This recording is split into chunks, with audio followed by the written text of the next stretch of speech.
The high school sports circle is super, super small.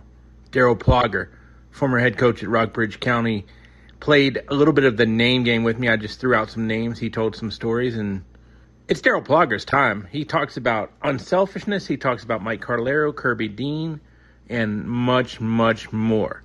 It's Darrell Plogger with the name game on the Sports Buffet podcast. Let's play a little bit of the name game. I'll just say a name, and you can kind of go off on whatever tangent you want. We've talked about Mike Cartolaro a little bit, but talk about Mike Cartolaro real quick. Legend. Whatever stories you want to give. Well, we tell a lot of Chick stories when we get together because he played for Chick at Perry McClure, and he was a part of that team that lost in 5 overtimes in the state championship game, which is, to this day, I think that's the longest state championship game ever.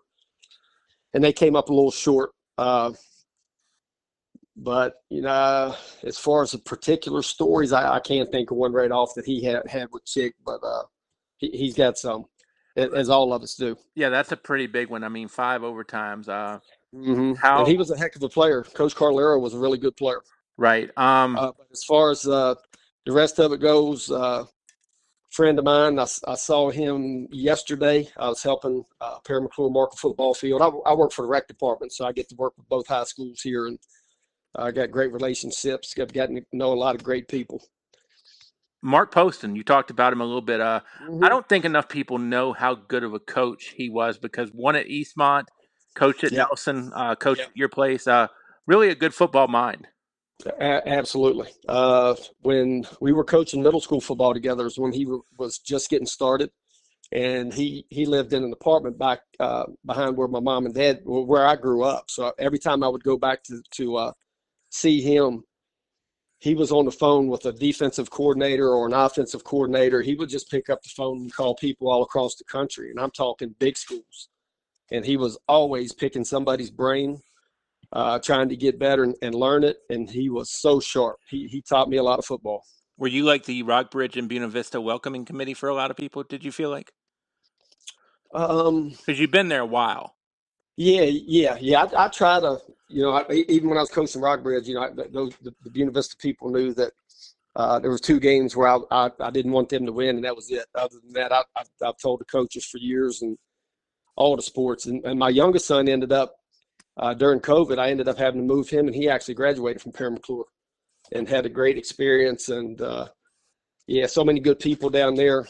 Rockbridge, same way, coaches coming in. I usually I'm one of the first ones that gets to talk to them and show them the ropes, facilities, different things, try to help them out a little bit. But, I'm just fortunate that I've been able to, with my job, being able to meet all these people and be able to coach and all that good stuff. We talked about Andrew earlier. When Andrew was going through the recruiting process, how many kind of calls did you get that maybe you didn't ever know if you would talk to this person or that person? I didn't get a lot of calls, but I came back to my office one day and I'm terrible with names now, but the guy that's at UCLA now, Nick Cronin. Nick Cronin, yeah. He was at Cincinnati. Mm-hmm. And I'm at work, and I come back in my little office, and when I open the door, there he is sitting there. And I'm like, wow, this is a little different. And so we had a good conversation about Andrew, and the day before he committed to Marquette when he transferred, we thought he was going to Cincinnati. He had told us that he was going to Cincinnati. So the next day, I think Travis called and said, hey, he committed to Marquette. And so when we talked to him, he was grinning. He said, it's just something hit me at the last minute. He said, I had my mind set. I was going to Cincinnati, but Wojo really impressed him. Mm-hmm. And last minute, he changed his mind and went to Marquette. How'd you have the connections with VMI? Was it through a certain person or what? In those days, I think Bart Blair's was still coaching, and I got to be pretty good friends with him. And we used to play pickup basketball every day for years, and great pickup games. Some of the VMI guys would come up and play, and coaches. And at one time, their staff was Kenny Brooks, Raymond Williams, Kirby Dean. Mm-hmm. And then we had some cadets that would play, and those pickup games were the best games I've probably ever played in. Great pickup games and great guys, Raymond and Kenny, first-class guys.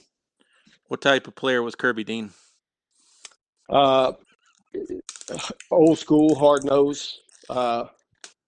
Play defense, knock you down within the rules when he got a chance. I love Kirby. So Kirby's a great guy, he didn't great coach. exemplify the run-in Royals. No, he did not. Hey, that's funny. Now, correct me if I'm wrong. Did Bart Belair's actually coach at Rockbridge afterwards? You know what he did? He coached girls for 2 years, and that was one of the regional appearances. I think he. No, you know what? I don't think he. They had a really good year. I think he won 16 or 17 games, but I think they didn't make the region even with that year. Now, one person I think that was on Bart's staff, and he was a roommate with Mike Cartolaro, is Mark Hanks. Did you really get any connections with Coach Hanks? I love Mark Hanks. I can tell you the first time we met, he was coaching at VMI and came up to the pickup games and introduced himself. And I said, Coach, man, I love to watch your teams play when you were at Liberty. Yep. And I never forget what he said and the way he looked. He said, man, I did too. Those guys could play, couldn't they? And I just started laughing because he wasn't going to take credit for any of it. If you know Coach Hanks, that's Coach Hanks. I remember him telling me a story too when he was coaching at VMI. He said that he could go recruit, and a lot of kids would say, Coach, I'd love to come, but can you do something about that M? Because they didn't want that military commitment. You know, I think it was him. They offered one of the Nichols brothers at Radford, and they were the only D1 school to offer him a scholarship, and he turned it down, and that's what he was telling me, how hard it was to recruit. And I think he ended up going prepping, and then I think he went to his school up north, and I think he was a freshman of the year, 2 years later. Probably Shane. Yeah, I believe it was Shane. Yeah, I believe it was Shane. And I remember – go ahead. And I was just going to say that's kind of the battle that I also got to know back in those days. WNL had a coach. His name was Kevin Moore. Another really quality guy, great coach. He was there when they started taking girls, and their average SAT score went from like probably 1,100 to 1,550. And he couldn't get players in. And I told him, I said, probably the two toughest places to recruit schools in the country is probably VMI at the D1 level and WNL to D3 level. Yep. And to this day, I still believe that's the case. Well, WNL has many times that I've done NODAT game, they don't have a lot of people on the roster from Virginia, and they're recruiting at a national level because, like you said, I mean, I can't get into the WNLs. People that can't use the big words maybe aren't getting into the WNLs. And we talked about it, VMI. I think it is a blessing in disguise that Jason Conley, who came over, I want to say after his freshman year, stayed there for 3 years. In today's day and age, no way. Right, no way. And that's what the VMI guys now. The daggone NIL money and the portal. It's brutal on those guys because if they do a great job and recruit a gym that nobody else saw, he's gonna be there 1 year and gone. They recruited the gym for somebody else, type of thing. Exactly. Yep. And I remember Mark Hanks telling me going to Rupp Arena and playing Kentucky with Tubby Smith, and Tubby said Jason Conley could play in the SEC right now. And what more validation? Right. At that point. Yeah. Exactly. At that point. Somebody that told me that was excited I was interviewing you, Jeremy Sink. I think he stopped in Rockbridge for a while. Oh yeah, he did. Sure did. He was at the high school for a while. Actually started teaching at the middle school, over Maury River Middle School. Yeah, and I got to know him pretty well. Really class guy, doing big things. Yeah. Sorry to hear you say class guy, but that's okay. We'll cut that part out. Jason White was also a very big guy. He didn't look like he's a guy that would be able to run a lot of offense. But if I remember, Rockbridge was putting up points back then. Oh, man. Jason did a great job. Good friend of mine. Got to the regionals.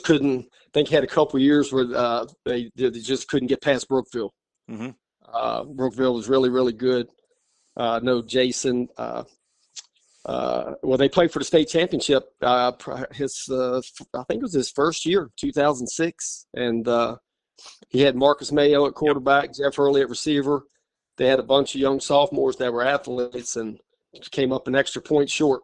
And you didn't find a lot of people that could run and throw back in those days. By the way, were you a runner or a thrower when you were quarterbacking? How's the thrower? Somebody was going to catch it. Yeah, it's going downfield. Mayo could scoot and throw. Yes, he could. Marcus was a stud. I think to this day, he's still the only Timesland football and basketball player of the year. Wow. Yeah. Talk a little bit more about Marcus. What did you see out of him that caught your eye?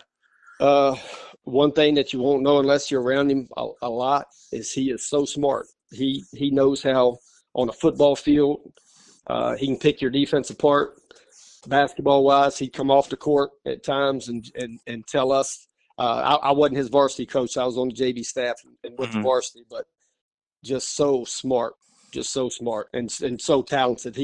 I tell the guys that I coached after that, he's the best post player that's ever been at Rockbridge, and he was 5'11". But I used to love seeing him go in the post. Correct me if I'm wrong. Porter Abel went to Rockbridge. He did, sure did. Yeah, he played for Jason. That was one of those years. I'm pretty sure he was at least a district player of the year. Right. And I remember they played at Brookville and just came up a little bit short. I think he had the lead for a big part of the game, and Brookville scored at the end and beat them.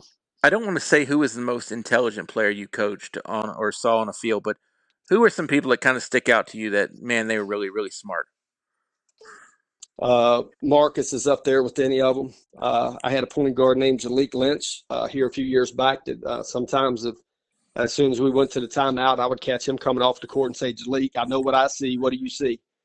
And lots of times he could see things that I didn't, or he'd recommend things. And 9 times out of 10, he was right on the money.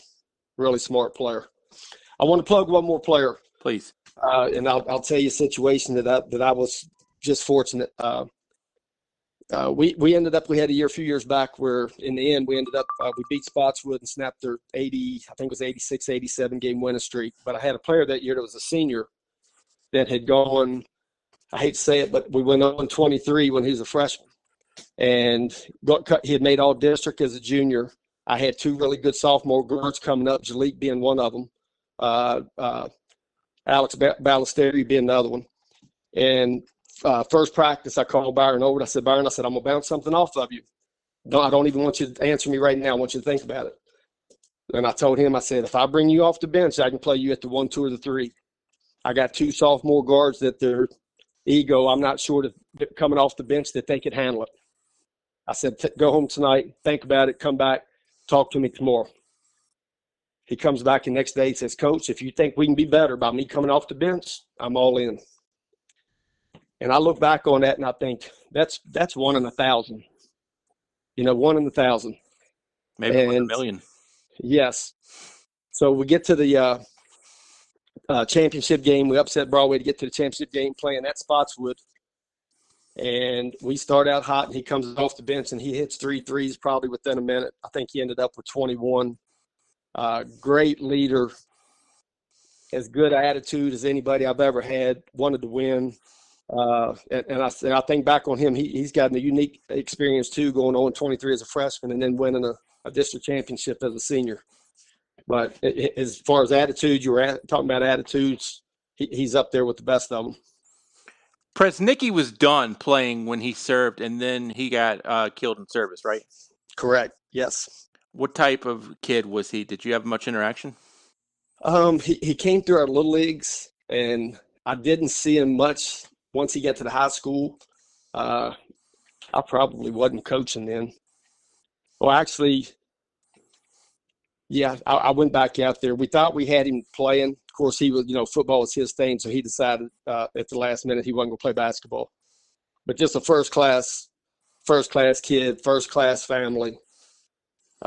Another one, team before the individual. And that's just the kind of kid he was. And then, if I'm not mistaken, Rockbridge just suffered a loss with their baseball coach. Yes, sure did. Had just turned Travis Roadcap had just turned 34 years old. That's humbling. Yes, yeah.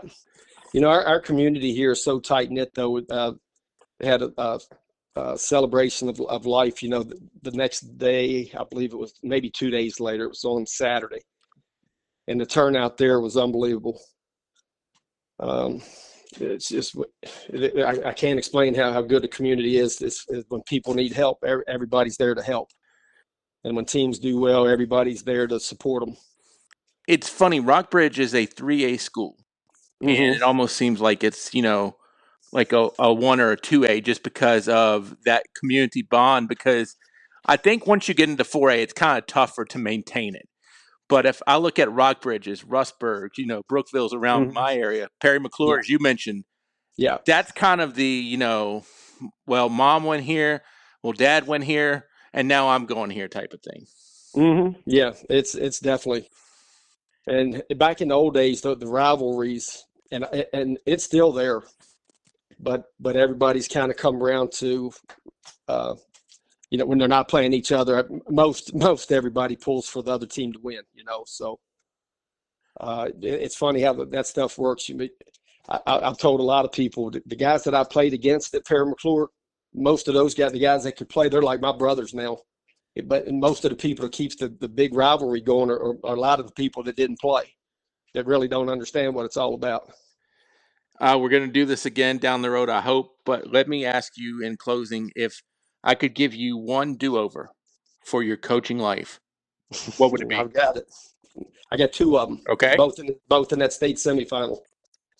My center got his shot blocked, and they called a foul on it. He came down on his back. At that time, I should have immediately went out on the court and made them. He wasn't a good free throw shooter.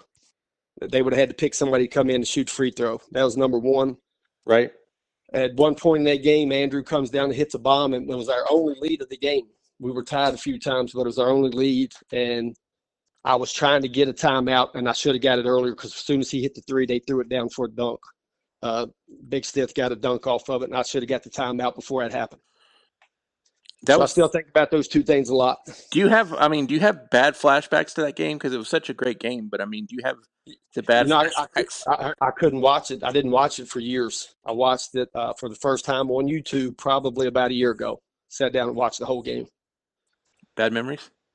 Not really, because I think as a coach, when you lay it on the line and you do everything you can possibly do to try to win the game, sure, there were little mistakes here and there that hurt us, but not really, not in the grand scheme of things. I tell people all the time as a player, like at the old Lexington High School, I wouldn't trade the guys I played with for anybody.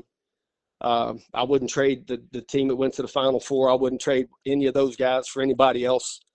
In the end, that's what it's about, is being as good as you can be.